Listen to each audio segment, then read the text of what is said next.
لیکن نوافل میں سب سے زیادہ فضیلت والی چیز اور سب سے زیادہ اہم جو نفل ہے وہ تہجد کی نماز۔ قرآن کریم میں بھی اس کا تذکرہ ہمیں ملتا ہے، اس کا بیان ملتا ہے، اور احادیث میں بھی اللہ تعالیٰ نے اپنے بندوں کا تذکرہ کیا ہے۔ وعباد الرحمن الذین یمشون، اس آیت اس رکوع کے ذیل میں تو ان کی ایک صفت یہ بھی بیان کی ہے، والذین یبیتون لربہم سجدا وقیاما، کہ وہ رات کے وقت اللہ کے سامنے کھڑے ہوتے ہیں، اللہ کے سامنے سجدہ ریز ہوتے ہیں۔ اسی طرح سے اللہ تعالیٰ نے قرآن کریم میں سورہ ذاریات میں متقین کی صفات بیان کی اور ان کے لیے کہا وَقَلِيلًا مَا يَهْجَعُونَ وَبِالْأَسْحَارِ هُمْ يَسْتَغْفِرُونَ، کہ بہت کم یہ سوتے ہیں رات کو۔ متقین کی صفات بیان، اور صبح کے وقت یعنی رات کے وقت، رات کے آخری حصے میں اللہ سے مغفرت طلب کرتے ہیں، استغفار کرتے ہیں۔ اسی طرح سے اللہ تعالیٰ نے مومنین کا ذکر کرتے ہوئے کہ ہماری آیات پر ایمان لاتے ہیں، ان کا تذکرہ کرتے ہوئے فرمایا تتجافى جنوبهم عن المضاجع يدعون ربهم خوفا وطمعا، کہ ان کے پہلو اپنے بستروں سے جدا ہوتے ہیں اور وہ اپنے رب کو پکارتے ہیں، ان سے دعا کرتے ہیں، خوف اور امید، ڈر کے ساتھ بھی اور امید کے ساتھ بھی، کہ ان کو اللہ کا ڈر بھی ہوتا ہے اور اللہ کی رحمت کی امید ہوتی ہے۔ یہ مومنین کی صفات بیان کی۔ تو رات کو ان کے پہلو اپنے بستروں سے جدا ہوتے ہیں، یعنی وہ رات کو اٹھ کر اللہ کے سامنے سجدہ ریز ہوتے ہیں، اللہ کے سامنے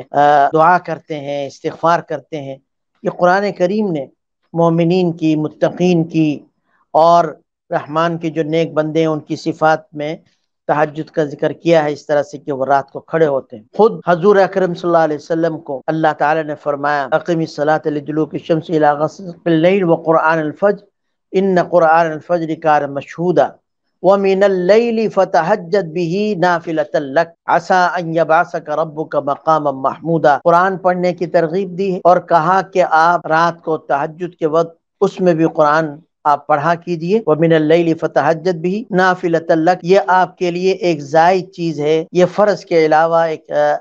نفل چیز ہے۔ تو تہجد میں قرآن پڑھنے کی ترغیب دی ہے اللہ تعالیٰ نے ان آیت میں، اور اس کے بعد یہ فرمایا وَعَسَىٰ أَن يَبْعَثَكَ رَبُّكَ مَقَامًا مَحْمُودًا، اور عن قریب اللہ تعالیٰ آپ کو مقام محمود پر فائز فرمائیں گے۔ اس آیت سے اندازہ ہوتا ہے کہ تہجد کی نماز اس کو خاص مناسبت ہے مقام محمود سے، کہ اللہ تعالیٰ کل قیامت کے دن حضور اکرم صلی اللہ علیہ وسلم کو مقام محمود پر فائز فرمائیں گے۔ تو جو شخص تہجد کو اپنے معمول بنائے تو امید ہے کہ اس کو اس مقام محمود میں شاید حضور اکرم صلی اللہ علیہ وسلم کی کوئی رفاقت یا آپ شفاعت نصیب ہو جائے، کیونکہ تہجد کی نماز کو مقام محمود سے ایک مناسبت معلوم ہوتی اس آیت کے ذیل میں۔ اسی طرح سے اللہ تعالیٰ نے سورہ مزمل میں آپ صلی اللہ علیہ وسلم کو فرمایا قم اللیل الا قلیلا نصفہ او انقص منہ قلیلا او زد علیہ، کہ آپ رات کو کھڑے ہوئے رات کے نصف حصے میں یا اس سے کم یا اس سے کچھ زیادہ، تو رات کو کھڑے ہونے کی ترغیب دی ہے حضور اکرم صلی اللہ علیہ وسلم کو اللہ تعالیٰ نے، اور اس کا حکم دیا ہے۔ جب تک نماز فرض نہیں ہوئی تھی تو اس وقت تک حضور اکرم صلی اللہ علیہ وسلم تہجد کی نماز پڑھا کرتے تھے، اور تہجد کی نماز آپ پر فرض تھی۔ بعد میں یہ حکم منسوخ ہو گیا جب 5 نمازیں فرض ہو گئی، تو علماء نے اس پر بحث کی ہے کہ عام امت کے حکم میں تو ان کے حق میں تو یہ حکم منسوخ ہو گیا، حضور اکرم صلی اللہ علیہ وسلم کے حق میں یہ حکم منسوخ ہوا یا نہیں۔ بعض کہتے ہیں آپ کے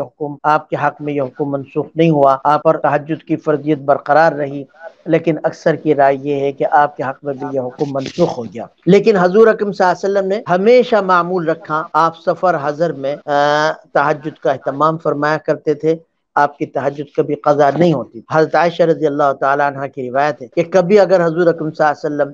طبیعت کی ناسازی کی وجہ سے یا کسی اور وجہ سے رات کو نماز نہیں پڑھ پائے تہجد کی، تو آپ دن میں ظہر سے پہلے اتنی رکعت آپ پڑھا کرتے تھے۔ اس سے معلوم ہوتا ہے کہ حضور اکرم صلی اللہ علیہ وسلم تہجد کا کتنا اہتمام فرماتے تھے۔ احادیث میں بھی اس کی بہت سی ترغیب ہمیں ملتی ہیں۔ عبداللہ بن سلام یہودیوں کے ایک عالم تھے، وہ خود بیان کرتے ہیں کہ حضور اکرم صلی اللہ علیہ وسلم جب ہجرت کر کے مدینہ منورہ تشریف لائے تو پورے مدینہ میں ایک شور مچ گیا کہ حضور اکرم صلی اللہ علیہ وسلم تشریف لائے ہیں، حضور اکرم صلی اللہ علیہ وسلم تشریف لے آئے، حضور اکرم صلی اللہ علیہ وسلم تشریف لے آئے، اور لوگوں نے حضور اکرم صلی اللہ علیہ وسلم کی طرف جانا شروع کیا۔ تو میں بھی حضور اکرم صلی اللہ علیہ وسلم کو دیکھنے کے لیے آپ سے ملاقات کے ارادے سے نکلا، تو میں نے جیسے ہی حضور اکرم صلی اللہ علیہ وسلم کے چہرے پر نظر ڈالی تو میرے دل نے یہ گواہی دی کہ یہ کسی جھوٹے کا چہرہ نہیں ہو سکتا، یہ دل نے گواہی۔ اور اس کے بعد کہتے ہیں سب سے پہلی بات جو میں نے حضور اکرم صلی اللہ علیہ وسلم کی زبان مبارک سے اس وقت سنی تو آپ نے فرمایا جو لوگ جمع ہوئے تھے، اے لوگوں تم نماز سلام کو پھیلاؤ، لوگوں کو کھانا کھلاؤ، صلہ رحمی کرو، اور رات کو نماز پڑھو، رات کو قیام کرو اس وقت جب باقی سارے لوگ سوئے ہوئے ہوں۔ تو حضور اکرم صلی اللہ علیہ وسلم نے یہ فرما کر کہا کہ جب تم یہ کام کرو گے تو تم جنت میں سلامتی کے ساتھ داخل ہو جاؤ، یعنی جنت میں داخل ہونے کے لیے جو اعمال حضور اکرم صلی اللہ علیہ وسلم نے اس وقت بتائے ان میں سے ایک رات کے وقت کھڑا ہونا، قیام کرنا، نماز پڑھنا جس کو تہجد کی نماز کہتے ہیں۔ حضور اکرم صلی اللہ علیہ وسلم نے فرمایا کہ تم رات کے وقت اٹھ کر نماز پڑھا کرو، اس لیے کہ یہ تم سے پہلے لوگوں کی، نیک لوگوں کی عادت ہے، یعنی اس سے پہلے جو صلحاء اور جو انبیاء گزرے ہیں ان کی بھی عادت رہی ہے کہ وہ نماز تہجد کی پڑھا کرتے تھے۔ اور اس کے بعد کہا کہ یہ تمہیں اپنے رب سے قریب کرنے والی ہے، یہ نماز تمہارے گناہوں کو کفارہ، گناہوں کے لیے کفارہ بننے والی ہے اور آئندہ گناہوں سے بچنے کا سبب اور ذریعہ ہے۔ چار خصلتیں حضور اکرم صلی اللہ علیہ وسلم نے بیان کی تہجد کی اور قیام اللیل کی نماز کی کہ تم سے پہلے نیک لوگوں کی عادت رہی ہے، لہذا تم بھی اس کی عادت ڈالو، تمہارے رب سے قریب کرنے والی ہے تمہیں یہ نماز۔ اور تیسری چیز بتائی کہ یہ مکفر للسیئات ہے کہ گناہوں کا کفارہ اس سے ہوتا ہے، اور چوتھی چیز بتائی کہ گناہوں سے بچانے والی، کہ جو آدمی اس طرح سے تہجد کا عادی ہو اللہ تعالیٰ اس کو توفیق دیتے ہیں کہ آئندہ وہ گناہوں سے بچے۔ تو یہ حضور اکرم صلی اللہ علیہ وسلم کی اور بھی بہت سی احادیث ہیں جس میں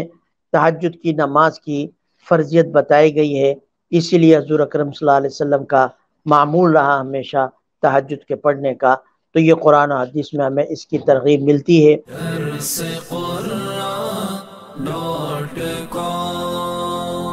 www.darsequran.com